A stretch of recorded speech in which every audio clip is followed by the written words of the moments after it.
स्वामी के पूर्व छात्र की डायरी से लिया गया आज का अनुभव।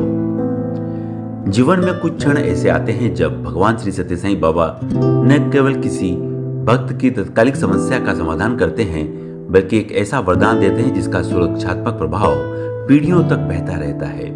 बच्चों, पोतों पोतियों, परपोते पोतियों और यहाँ तक कि अभी तक पैदा न हुए लोगों को भी स्पर्श करता है। ऐसी घटनाएं प्रकट करती हैं कि जब किसी भक्त पर पूर्ण रूप से दिव्य कृपा बरसती है तो उसके आशीर्वाद केवल एक व्यक्ति तक सीमित नहीं रहते, बल्कि पूरी वंशावली के लिए एक पवित्र विरासत बन जाते हैं। आज का यह अनुभव न केवल जीवन और मृत्यु पर स्वामी के पूर्ण नियंत्रण को बताता है, बल्कि उस असीम करुणा को भी दर्शाता है जिससे वे अपने चरण कमलों में आत्मसमर्पण करने वालों की रक्षा करते हैं। श्री बाबू नायडू उन भाग्यशाली भक्तों में से थे जो पुराने मंदिर के शुरुआती दिनों में भगवान के संपर्क में आए थे। वे आंध्र प्रदेश के एक सम्मानित और समृद्ध व्यक्ति थे जिन्होंने एक आरामदायक और गरिमापूर्ण जीवन जिया था। हालांकि बढ़ती उम्र अपने साथ एक गंभीर स्वास्थ्य संकट लेकर आई। उनके एक पैर में गैंग्रीन हो गया और डॉक्टरों द्वारा किए गए तमाम प्रयासों के बावजूद स्थिति बिगड़ती चली गई। आखिरकार चिकित्सा विशेषज्ञों ने एक गंभीर निष्कर्ष निकाला, पैर को तुरंत काटना होगा, अन्यथा उनका जीवन ही खतरे में पड़ सकता है। कोई अन्य विकल्प न होने पर श्री बाबू नायडू को मद्रास के प्रसिद्ध पंडाली नर्सिंग होम में भर्ती कराया गया। डॉक्टरों द्वारा सर्जरी की तैयारी के दौरान परिवार ने पूरी श्रद्धा से प्रार्थना की और बेहतर की उम्मीद की। ऑपरेशन का दिन आ गया।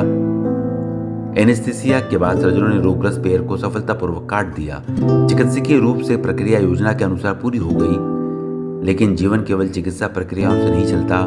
जब श्री बाबू नायडू को धीरे धीरे होश आया और उन्हें एहसास हुआ कि उनका एक पैर हमेशा के लिए चला गया है, तो यह सदमा उनके लिए असहनीय साबित हुआ। वे इस कड़वी सच्चाई को स्वीकार नहीं कर पाए। इस भावनात्मक आघात ने उन पर विनाशकारी प्रहार किया। कुछ ही समय में उनका देहांत हो गया। पूरा परिवार शोक में डूब गया। अस्पताल में रिश्तेदार जमा हो गए। अंतिम संस्कार की तैयारियां तुरंत शुरू हो गई। शरीर को सम्मानपूर्वक लपेट कर एक तरफ रख दिया गया, जबकि परिवार के सदस्य इस दुखद अवसर पर आने वाली विभिन्न जिम्मेदारियों में व्यस्त हो गए। उस उथल पुथल और दुख के बीच बाबू नायडू के एक बेटे को लगा कि स्वामी को इसकी सूचना दी जानी चाहिए। त्वरित पूछताछ करने पर उन्हें पता चला कि एक दिव्य संयोग है, या यूं कहें कि दिव्य योजना के तहत स्वामी उसी समय मद्रास में थे और सुंदरम में ठहरे हुए थे। बिना किसी देरी के वह तुरंत वहां पहुंचे। जैसे ही वह युवक भगवान के सामने आया, स्वामी ने उसकी ओर देखा और चिंता व्यक्त करते हुए पूछा, तुम्हारे पिता कैसे हैं? भावुक होकर बेटे ने उत्तर दिया, स्वामी पिताजी अब नहीं रहे। एक पल के लिए स्वामी ने उसे ध्यान से देखा, फिर वहां उपस्थित सभी लोगों को चकित करते हुए उन्होंने तुरंत कहा, नहीं, ऐसा नहीं हो सकता, चलो हम अस्पताल चलते हैं। बिना एक भी क्षण गंवाए सुंदर नारंगी वस्त्रधारी भगवान अस्पताल की ओर चल पड़े। उनके साथ जाने वालों को कोई अंदाजा नहीं था कि आगे क्या होने वाला है। वे बस मौन रहकर उनके पीछे पीछे चल दिए। अस्पताल पहुंचकर स्वामी सीधे उस कमरे की ओर बढ़े जहां पार्थिव शरीर रखा गया था।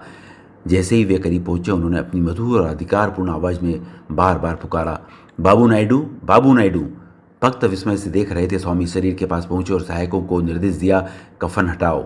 सहायकों ने तुरंत उनके शरीर से ढके हुए वस्त्र हटा दिए। तब दिव्य गुरु ने अपना कोमल हाथ उठाया और एक सुंदर गोलाकार गति के साथ पवित्र विभूति का प्रकट किया। उनकी हथेली से सुगंधित भस्म प्रचुर मात्रा में प्रवाहित होने लगी। स्वामी ने इसे प्रेम पूर्वक शरीर पर लगाया और फिर उन्हें धीरे धीरे थपथपाया। बाबू नायडू उठो, एक पल का ठहराओ। स्वामी ने फिर पुकार, बाबू नायडू उठो, स्वामी आए हैं। उसके बाद जो हुआ सभी को अवाक कर गया। जिस व्यक्ति को अपराध घोषित कर दिया गया था, उसने अचानक अपनी आंखें खोल दी। फिर जैसे ही कोई सामान्य नींद से जागता है, वैसे ही वे उठकर बैठ गए। डॉक्टर स्तब्ध रह गए। कुछ लोग रोने लगे। कुछ ऐसा उन्होंने देखा उसे समझने में असमर्थ थे। स्वयं मृत्यु भी भगवान के आदेश के सामने पीछे हट गई थी। स्वामी ने प्यार से पुकारते हुए उन्हें संबोधित किया, बाबू नायडू, मैं जानता हूँ तुम्हारी एक अधूरी इच्छा है, मुझे बताओ वह क्या है, मैं उसे पूरा करूंगा। श्री बाबू नायडू ने गहरी विनम्रता के साथ अपने हाथ जोड़े, स्वामी, मैंने जीवन में अपनी सभी जिम्मेदारियां पूरी कर ली हैं। केवल एक ही चिंता बची है, मेरे सबसे छोटे बेटे की अभी शादी नहीं हुई है। बस यही बात मुझे परेशान कर रही थी। तुरंत स्वामी ने बेटे को आगे बुलाया और उस युवक को अपने हाथ में लेते हुए उन्होंने दिव्य आश्वासन के साथ घोषणा की, इसके विवाह की जिम्मेदारी मेरी है। ये शब्द बाबू नायडू के हृदय में शीतलता प्रदान करने वाले अमृत की तरह समा गए। उनके मन पर जो चिंता का बोझ था वह तुरंत गायब हो गया। तब स्वामी ने एक और बड़ा आशीर्वाद प्रकट किया। मधुमेह अर्थात डायबिटीज के कारण तुम्हें यह कष्ट सहना पड़ा है। उन्होंने करुणापूर्वक कहा, लेकिन मैं तुम्हें अपना वचन दे रहा हूं, आपके वंशावली में कोई भी इस बीमारी से पीड़ित नहीं होगा। वहां उपस्थित लोगों ने ध्यान से सुना, लेकिन बहुत कम लोग दिए जा रहे वरदान की महानता को पूरी तरह समझ पाए। यह केवल एक व्यक्ति के लिए आशीर्वाद नहीं था, वह आने वाली पीढ़ियों के चारों ओर लगाया जा रहा एक सुरक्षा कवच था। उन्हें इस प्रकार सांत्वना और आशीर्वाद देकर स्वामी वहां से प्रस्थान कर गए और वेंकटगिरी की ओर अपनी यात्रा जारी रखी। क्योंकि अस्पताल का यह प्रत्याशित दौरा मूल कार्यक्रम का हिस्सा नहीं था, इसलिए वे योजना से काफी देरी से वहां पहुंचे। हजारों भक्त उनके आगमन का बेसब्री से इंतजार कर रहे थे। स्वामी ने कृपापूर्वक अपना प्रवचन दिया। बाद में मंच के पीछे आराम करते हुए उन्होंने अपने आसपास के लोगों से सहजता से कहा, बाबू नायडू आज रात 1:30 बजे अपना शरीर छोड़ देंगे। यह संदेश परिवार तक पहुंचाया गया और सर्वज्ञ भगवान की भविष्यवाणी के अनुसार श्री बाबू नायडू ने रात ठीक 1:30 बजे दूसरी और अंतिम बार शांतिपूर्वक अपने नश्वर शरीर का त्याग कर दिया। न 1 मिनट पहले न 1 मिनट बाद। वह दिव्य उद्देश्य जिसके लिए वे थोड़े समय के लिए लौटे थे पूरा हो चुका था। उस असाधारण दिन के बाद से दशक बीत गए चुके हैं, लेकिन कहानी का सबसे अद्भुत हिस्सा आज भी जारी है। स्वामी का वचन पीढ़ी दर पीढ़ी सच साबित हुआ है।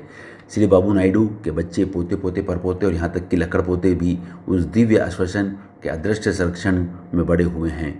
मधुमेह की मजबूत वंशानुगति प्रवृत्ति के बावजूद परिवार के सदस्यों ने बार बार स्वामी के पवित्र शब्दों को सच होते देखा है।